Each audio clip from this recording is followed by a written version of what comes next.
slow sex. Est-ce que vous savez ce que c'est? À part ralentir. Ouais, faire des slow dans la sexualité, des corps à corps, respirer ensemble, revenir à la sensation, comme on dirait en anglais, le sensate focus, que certains sexologues vous demandent de refaire, c'est-à-dire d'être complètement avec la caresse et de suivre le mouvement de la caresse et d'être complètement centré sur le ralentissement du mouvement pour que la sensation puisse se développer en vous. Ça vient du tantra ou du néo-tantra ou ça vient Complètement. de... Oui. Non mais complètement, c'est pomper que ça n'en peut plus.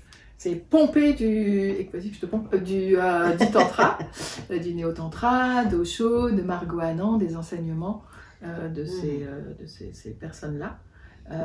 Et donc la plus grande différence entre les deux, quand même assez majeure, c'est que dans le slow sex, on ne parle pas de montée d'énergie, c'est-à-dire que la sexualité, c'est un moment de connexion.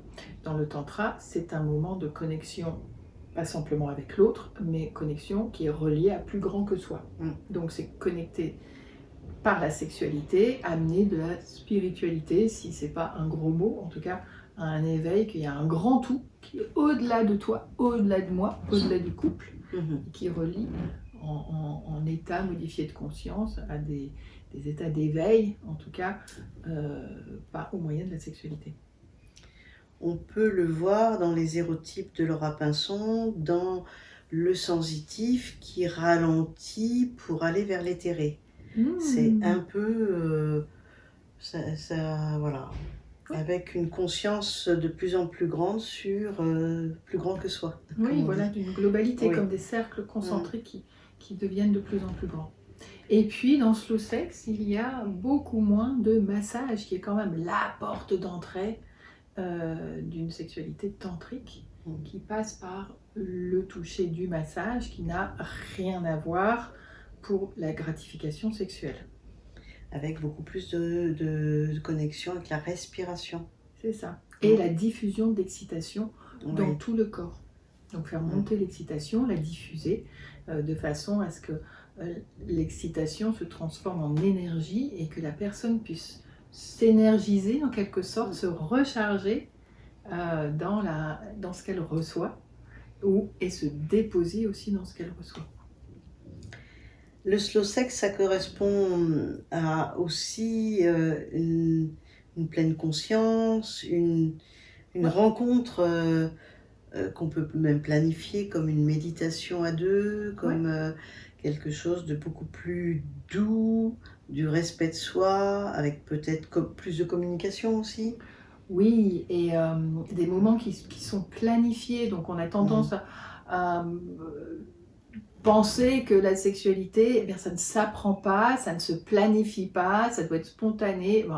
Non. Ça se met une place dans son agenda. Comme on est à deux, eh bien, il y a deux agendas pour des rencontres et qui peuvent être un peu plus ritualisés. Donc, et durer plus longtemps. Donc il y a des rituels qu'il y a beaucoup dans le tantra. Le tantra, c'est extrêmement ritualisé, c'est-à-dire qu'il y a un moment, un début, un contenu et puis une fin. Il y a beaucoup moins de ça dans le slow sex. Donc beaucoup moins de ce qu'on appelle des rituels, c'est-à-dire qui vous préparent à se rencontrer ou à rencontrer l'autre. C'est une autre des différences avec le tantra. Et puis, oui, c'est une sorte d'éveil d'essence. À nouveau, c'est un mot qui a été emprunté au néo-tantra, d'éveil d'essence, dans lequel tout se met en appétit de la caresse, de l'ouïe, de l'auditif, du gustatif, et tout devient une rencontre méditative, et donc plus lente et chargée, connectée, avec de la présence.